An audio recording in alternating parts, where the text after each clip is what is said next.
우리 자분들이 이렇게 인사해 보겠습니다. 장로님, 권사님, 집사님, 다 은혜입니다. 괜찮습니다. 이렇게 우리 축복하며 인사해 보겠습니다. 우리 각자에게도 또 이렇게 한번 고백해 봤으면 좋겠어요. 다 괜찮아. 오늘 하루는 은혜로 시작될 거야. 네. 오늘 함께 나눌 말씀의 제목은 두 번째 산에 오르기 위하여입니다. 제목이 조금 생소하시죠? 제목을 이렇게 이제 잡은 이유가 있어요. 제가 읽었던 책 중에 데이비드 브룩스라는 분이 쓴 두 번째 산이라는 책이 있습니다. 근데 이 책은 이제 한마디로 설명하면 이랬습니다. 뭐냐면 이 땅에 사는 모든 사람들은 두 가지의 산을 추구하며 산대요. 그러면 이 첫 번째 산은 뭐냐 하면 자신의 성공과 또 욕망을 위한 자기의 산을 가리키고, 두 번째 산은 무엇을 가리키냐면 그 누군가를 위한 이타적인 삶을 가리키는데, 다시 말해 타인과 다른 공동체에게 선한 영향력을 끼치는 그러한 삶이다라고 고백을 하고 있다는 겁니다. 자, 그런데 모든 사람이 다 이 첫 번째 산에서 두 번째 산으로 가는 것은 아니라고 해요. 그러니까 모든 사람들은 자신의 성공과 욕망을 추구하지만 모든 사람이 그 첫 번째 산에서 두 번째 산으로 이타적인 삶으로 공동체에 선한 영향을 끼치는 삶을 사는 것은 아니다라는 겁니다. 그러면서 이렇게 얘기를 합니다. 그러면 이 첫 번째 산에서 두 번째 산으로 옮겨가기 위해서는 어떤 방법으로 첫 번째 산까지 올랐을지는 모르겠지만, 어떤 과정이 있을지는 모르겠지만 이 두 번째 산으로 가기 위해서는 그 첫 번째 산에서 내려와야 되고, 그리고 이 첫 번째 산과 두 번째 산을 연결하고 있는 이 골짜기를 통과해야 된다라고 이야기를 하더라고요. 다시 말해 골짜기라고 표현되는 인생의 어떠한 고통이나 상처나 그 실패라는 골짜기를 지나가야만 이 첫 번째 산에서 두 번째 산으로 올라갈 수 있다라고 얘기를 하고 있는 겁니다. 자, 이거를 우리 믿음에도 이렇게 적용해 볼 수 있을 것 같아요. 우리가 예수 그리스도를 믿음에 있어서도 이 첫 번째 산과 두 번째 산이 있는 거예요. 예를 들어 내가 예수를 믿는 믿음이 있지만 그 믿음이 나를 위한 믿음이고 나의 이익과 성공을 위한 믿음이라면 우리는 이 첫 번째 산에 머물러 있는 거예요. 그런데 그 중심이 나에게서 하나님으로, 또 땅의 문제에서 하늘에 대한 소망으로 바뀌게 되면 우리는 두 번째 산까지도 오를 수가 있다는 건데, 하지만 똑같이 이 첫 번째 산에서 두 번째 산으로 나아가기 위해서는 그 첫 번째 산에서 내려와야 되고, 또 이 상처와 실패와 어둠의 골짜기를 통과해야만 우리는 두 번째 산으로 올라갈 수가 있다는 것입니다. 자, 여기까지 생각해보고 여러분들에게 축복하고 싶은데요. 사랑하는 믿음의 동역자 여러분, 첫 번째 산에서만 머무는 것이 아니라 주님께서 원하시는 두 번째 산까지 나아갈 수 있는 우리 모든 믿음의 동역자분들의 삶이 나타나게 되시기를 주님의 이름으로 간절히 축복합니다. 오늘 말씀의 주제는 이겁니다. 이 골짜기를 지나가는 것. 제자들도 그래요. 제자들도 공생의 기간 동안에는 첫 번째 산에 머물러 있었죠. 왜냐? 그들이 예수님을 따랐던 것은 내 성공과 내 야유익이 있었다는 거예요. 그래서 예수님의 십자가 죽음과 부활을 앞두고 그들은 두 번째 산으로 옮겨가기 위한 그런 과정이 필요한데, 오늘 우리가 읽었던 요한복음 21장 말씀은 그 부분에 대해서 설명해 주고 있다는 겁니다. 그래서 이전까지의 말씀 보면 제자들은 지금 어디에 있었냐면 예루살렘에 있었어요. 그런데 오늘 밤은 1절의 말씀 보시면 이 제자들은 지금 어디에 머물고 있죠? 어디에 머물라고 되어 있습니까? 디베랴 호수라고 하는 갈릴리에 내려왔어요. 오늘 설교 제목으로 설명해 보자라면 산 정상인 예루살렘에 있다가 지금 그들은 어디에 있는 거예요? 이 골짜기로 하는 갈릴리에 지금 내려와 있다는 겁니다. 사실 저를 비롯해서 우리 모두는 어떤 실패나 어려움과 어둠이란 골짜기를 경험하고 싶지는 않습니다.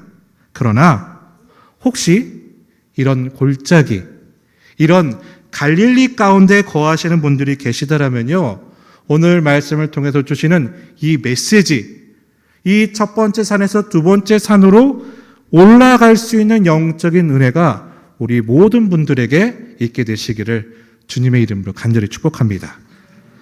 그러면 먼저 첫 번째로 살펴보고 싶은 것이 있는데요. 그렇다면 제자들의 현재 상황은 어떤 상황이냐를 한번 살펴보기 원합니다. 자, 1절부터 3절 말씀인데 교독해서 읽어보겠습니다. 1절은 제가 읽고 2절은 여러분이 읽고 3절은 합독해서 읽어보겠습니다. 제가 먼저 1절을 읽어보겠습니다. 그 후에 예수께서 디비레 호수에서 또 제자들에게 자기를 나타내셨으니 나타내신 일은 이러하니라.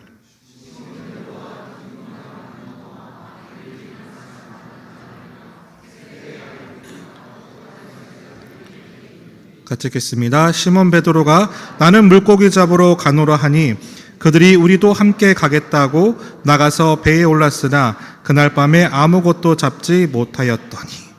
자, 저번에 말씀을 보면 이 제자들은 부활하신 예수 그리스도를 만났어요. 그런데 자, 오늘 본문의 말씀 보면요, 그 부활하신 예수 그리스도를 만남에도 불구하고 오늘 본문의 장면에서 이 제자들은 어떤 상황 가운데 있는 거예요? 에휴, 나는 고향 갈릴리에 가서 그냥 물고기나 잡으며 살아야겠구나 라고 하는 장면이 오늘 본문의 시작이라는 것입니다. 그래서 먼저 이런 고민을 우리가 한번 해보고 싶은데요. 그렇다면 지금 이 제자들의 마음은 어떨까? 어떤 상황 가운데 있었을까? 세 가지로 한번 추려볼 수 있을 것 같아요. 먼저 이 세상적으로 본다면요, 지금 이 제자들은 고향 갈릴리에 금이 환영한 겁니까? 못한 겁니까? 예, 금이 환영에 실패한 상황이다. 다시 말해서 이 제자들이 예수님의 부르심으로 함께할 때는 어떤 개인적인 욕망이나 소망이 있었죠? 예수님이 예루살렘에서 왕이 되면 그 가운데 어떤 한 자리도 내게 있겠구나라는 생각으로 따라갔을 거예요. 그래서 예수님과 공생의 과정 가운데 이 자리 주세요, 이 자리 주세요라고 이들이 요청하지 않았을까요? 했잖아요. 그렇게 열심히 3년 동안 힘을 다해 쫓아다녔음에도 불구하고 3년이 지난 이 시점에 이 돌아온 고향에서 자기들의 모습을 보니까 지금 그들의 뭐가 있습니까? 아무것도 없는 거예요. 그래서 이 제자들의 마음에는 공허하고 허무함의 마음이 있었다라는 겁니다. 또 하나, 두 번째로 살펴본 것은 영적으로도 혼란스러운 상황이었을 겁니다. 왜냐하면요, 지난 주일의 말씀을 생각해 보면, 자, 십자가의 죽음이 두려워서 자신의 삶의 문을 닫고 꽁꽁 숨어있던 이 제자들에게 예수님께서 찾아오셨죠? 부활하신 예수 그리스도를 만났습니다. 자, 그러면요, 그 부활하신 예수 그리스도를 만났다라면 삶에 어떤 변화가 있어야 되잖아요. 그 예수님으로 말미암아서 무슨 사건이라도 당장 일어나야 되는데, 오늘 본문의 말씀 보면 그 부활하신 예수님을 만나고 나서도 내 삶 가운데 아무런 변화가 없으니까, 아무런 사건이 나타나지 않으니까 그들의 반응이 어떻습니까? 지금 다 포기해버렸다는 겁니다. 무슨 일이 일어나야 하는데 전혀 일어나지 않으니까, 그리고 이후에 무엇을 해야 될지 모르니까 지금 제자들은 뭘 선택한 거예요? 이거 다 때려치우고 다 그만두고 나는 그냥 고향에서 내려가서 잡던 물고기나 잡아야겠다라면서 지금 물고기를 잡고 있었던 상황이라는 거예요. 그런데 그렇게 잘 잡던 물고기도 어때요? 잘 안 잡혔어요. 밤새 그물질을 했는데도 잡았습니까? 못 잡았습니까? 한 마리도 못 잡았어요. 한 마리도. 자, 그런 상황에서 제자들이 내 자신의 삶을 달아본다라면 얼마나 허무했겠냐는 거예요. 내가 그래도 3년 전에는 이 갈릴리 지역에서 물고기를 꽤나 잡던 사람인데 3년이 지나면서 예수님이 쫓아다니면서 다 안 되고 이제 고향에 와서 했던 물고기라도 잡아야겠다라고 했는데 한 마리도 못 잡았거든요.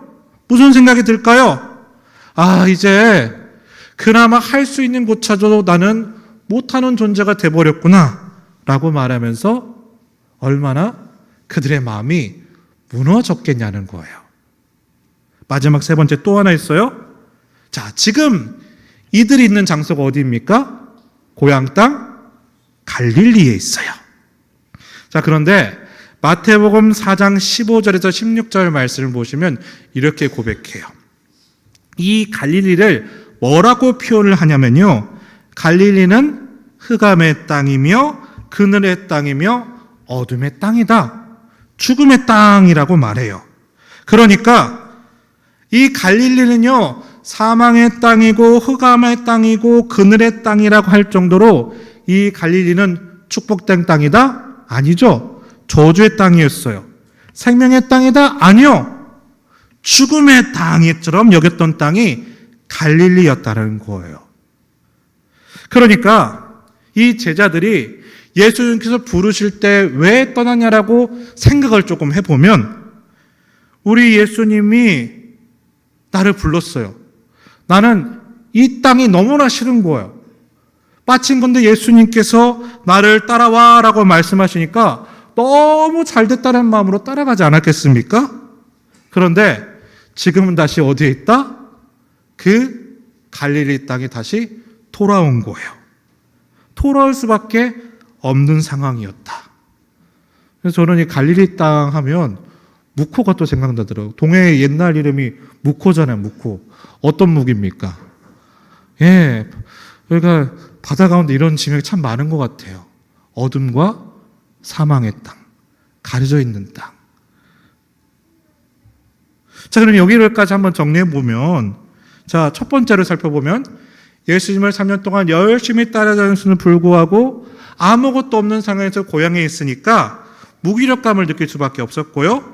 또 두 번째, 부활하신 예수 그리스도를 만났고 그 예수님께서 부활하셔서 나에게 무언가를 허락해 주시고 어떤 사건을 일으켜 주실 거로 기대했는데 그럼에도 불구하고 내 삶 가운데 아무것도 나타나지 않으니까 또 아무것도 할 수 없는 내 모습을 보면서 그들은 무엇을 느꼈다? 허탈했을 거고 험함을 느꼈다라는 거예요. 마지막으로 이제 다시 고향으로 돌아와서 물고기를 잡고 살기엔 3년 동안 내가 경험했던 것들이 너무 컸던 거예요.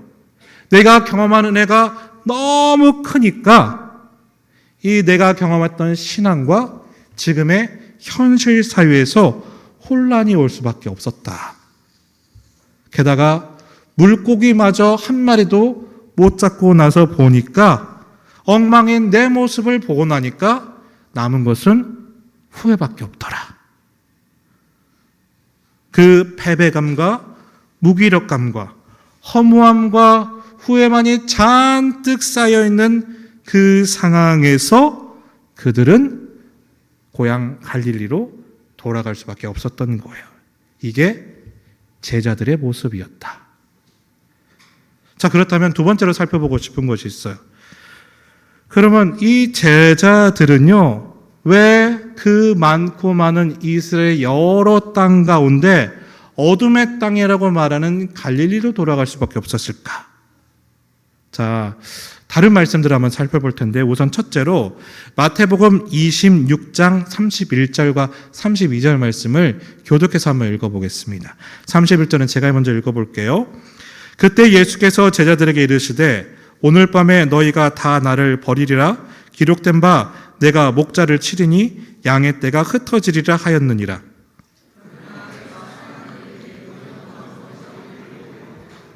자, 그러면 여기 말씀에 따르면 누가 제자들을 뜨신 거예요? 예수님께서 뜨신 거예요. 근데 그 뜨신 예수님께서 지금 제자들보다 먼저 어디로 가 계시다고 말씀하세요? 갈릴리로 가 계시겠다. 자, 방금 읽은 말씀은 우리 예수님께서 십자가에 못 박히시기 전에, 돌아가시기 전에 주신 말씀인데 뭐라고 말씀하는 거예요? 내가 부활하면 어디로 먼저 가 있겠다? 갈릴리로 가 있겠다. 또 하나 말씀 읽어볼게요. 자, 마태복음 28장 9절과 10절 마찬가지로 교독해서 읽어보겠습니다. 제가 먼저 9절 읽어보겠습니다. 예수께서 그들을 만나 이르시되 평안하냐 하시거늘 여자들이 나아가 그 발을 붙잡고 경배하니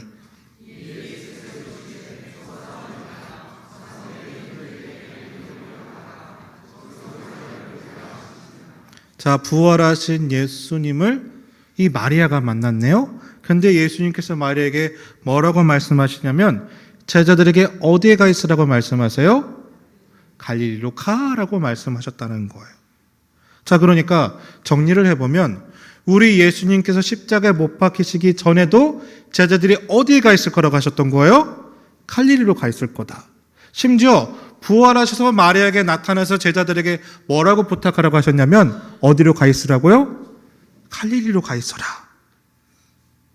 그러니까 이 제자들은요, 우리가 보기에는 자기들이 무섭고 갈 곳이 없어서 할 것이 없어서 어쩔 수 없어서 원점인 고향인 갈릴리로 돌아간 것처럼 보이지만요, 이 영적인 세계를 보니까 무엇이 있다라는 거예요? 그들은 도망간 게 아니에요. 그렇죠? 누가 보내신 거예요? 예수님께서 보내신 거예요. 다시 말해 예수님께서 그들을 갈릴리로 가도록 인도하셨다는 거예요.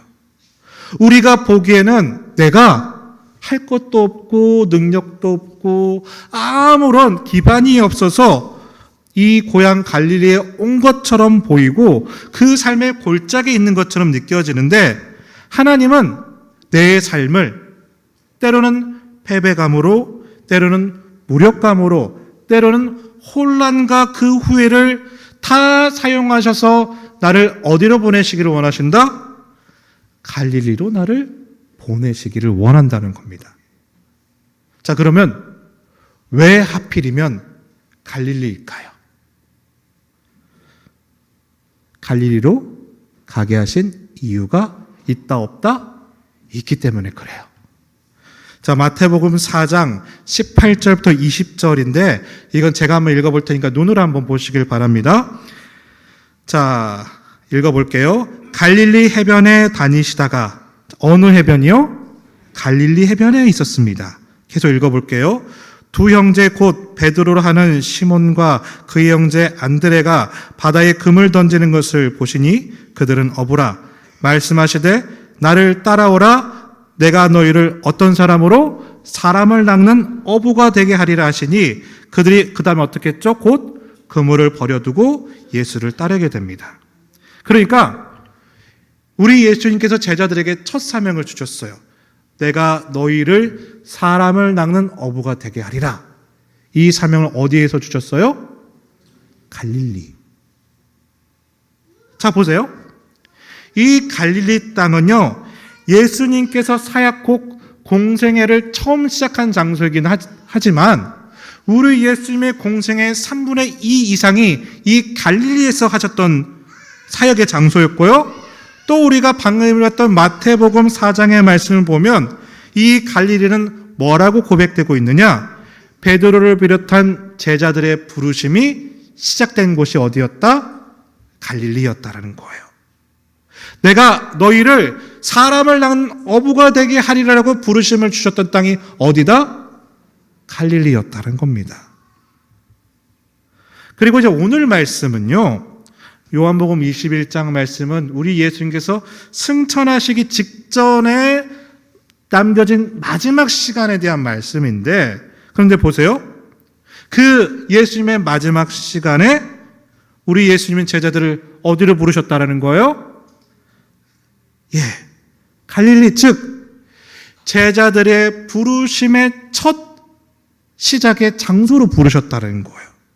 그러니까 우리 예수님이 승천하시기 마지막에 이 제자들을 어디서 부르시면서 재창조를 원하셨냐면 제자들의 그 출발의 자리로, 그 부르심의 자리로, 하나님의 계획과 하나님의 뜻이 출발되는 그 자리로 부르셔서 그 부르심에 순종함을 이끌어 나도록 역사하고 계셨다는 겁니다.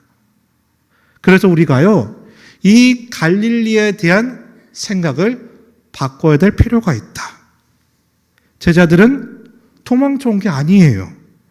제자들은 지금 모든 것들이 다 와장창 무너져가지고 어찌할 수 없어서 한음 수 없이 고향 땅 갈릴리에 온 것이 아니라, 그렇게 생각하면 여전히 무기력하고 허무하고 후회만이 느껴질 수밖에 없을 거예요. 그러나 그 자리는요, 내가 무너지고 내가 깨져서 온 것이 아니라 어쩔 수 없이 그 땅에 온 게 아니라요, 뭐였다라는 거예요? 하나님께서 나를 다시 시작하게 하시려고 하나님께서 나를 부르신 첫 자리였다.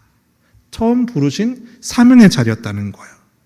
그 부르심이 시작되도록 갈릴리로 부르셨다. 그러니까 그런 모습에서 보면 이 갈릴리라는 골짜기는 끝의 땅이 아니라 어떤 땅이 되는 거예요? 시작의 땅이 되는 거예요.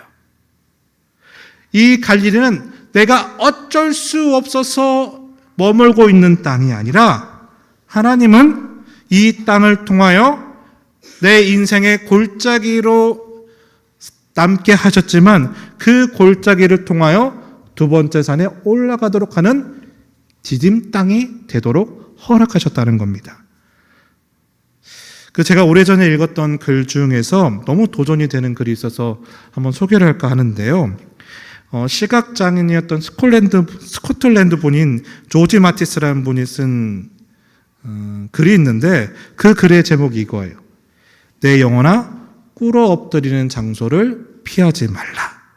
제가 그 내용 한번 읽어볼 테니까 여기 좀 화면에 좀 쓰였거든요. 한번 눈으로 한번 읽어보시기 바랍니다. 과거의 위인들에게 가장 잊지 못할 풍요의 자리가 어디였는가 물어보라. 그들의 대답은 내가 엎드렸던 차가운 바닥이라고 대답할 것이다. 아브라함은 모리아 산의 번제단을 가리킬 것이며 요셉은 차가운 감옥을 가리킬 것이며 다윗은 그의 노래는 밤에 지어졌다고 할 것이다. 또 욥은 하나님께서 폭풍우 가운데 응답하셨다고 할 것이고 베드로는 한 마리도 잡지 못한 바다에서 순종을 배웠다고 할 것이다. 또한 사도 요한은 죽을 때까지 잡혀 있었던 밤모섬에서 승리의 면류관을 던질 것이며 바울은 자기의 눈을 멀게 한 빛에서 주님의 영광을 보았다고 할 것이다. 나와 함께 가는 순례자들이여, 가는 길이 예상보다 고통스러운가? 만사형통 승승장구의 경험을 할 줄 알았는데 춥고 황량한 땅에 앉아 외롭고 낙심하고 상심했는가?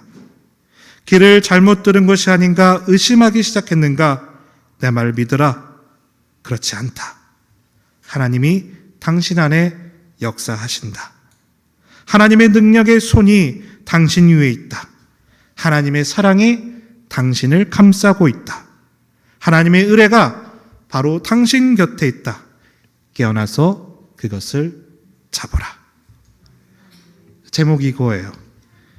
내 영혼을 꿇어 엎드리는 장소를 피하지 말래요. 그 골짜기 피하지 말래요. 그 골짜기 벗어나지 말라고 이야기를 하고 있습니다. 왜요? 그러면서 이분이 끝에서 이렇게 얘기를 하는데요. 하나님께서 우리에게 가장 주고 싶은 것, 또 우리가 가장 붙들고 싶은 것은 우리가 가장 가고 싶지 않은 그 장소에서 발견하게 될 것이기 때문이다. 다시요. 하나님께서 우리에게 가장 주고 싶으신 것, 또 우리가 정말 필요하고 우리가 정말 붙들어야 되는 것은 우리의 삶에서 정말 가고 싶지 않은 그곳에 있다라는 거예요. 그 골짜기, 그 갈릴리에 있다라는 겁니다. 우리 삶도요,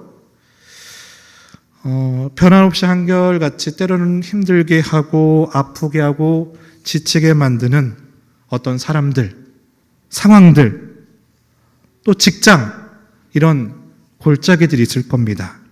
심지어는요, 은혜를 받았어요. 감동도 받았거든요. 그런데 내 삶의 자리로 돌아갈 때는 이것마저도 아무 소용없게 만들어버리는 우리 삶의 그 골짜기 갈릴리가 분명히 있을 거예요.